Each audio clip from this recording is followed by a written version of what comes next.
najšialenejšie trady v histórii hokeja. Pozrime sa na niektoré z najväčších a najšokujúcejších tradov v histórii hokeja, ktoré zmenili nielen kariéry hráčov, ale aj históriu ligy. Trade 1.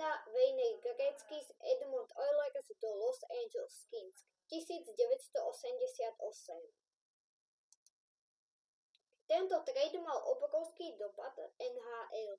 Gretzky nebol len fenomenálnym hráčom, ale aj marketingovým nástrojom. Tento krok pomohol rozšíriť hokej v USA, čo sa ukázalo v nasledujúcich rokoch.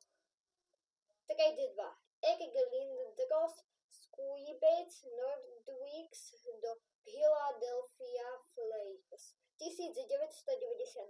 Tento trade ukázal, ako sa politiky okolo hráčov a ich prianí môžu meniť trhy. Lindros sa stal hviezdou v Philly, ale zanechal za sebou rozdelený názor medzi fanúšikmi. Trade 3.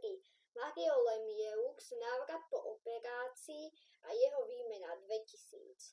Tento trade ilustruje, ako hráč môže byť neoceniteľný aktívom, aj keď jeho zdravotný stav je neistý.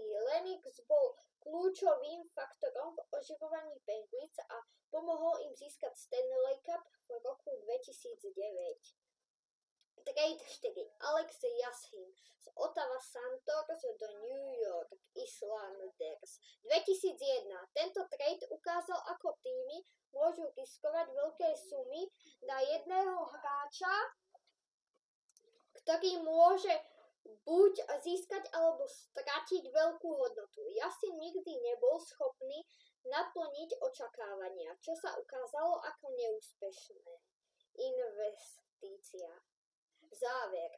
Najšialenejšie trady v histórii hokeja ukázali, ako nepredvídateľné a zložité môžu byť rozhodnutia v NHL. Každý trade prináša nové príležitosti a rizika,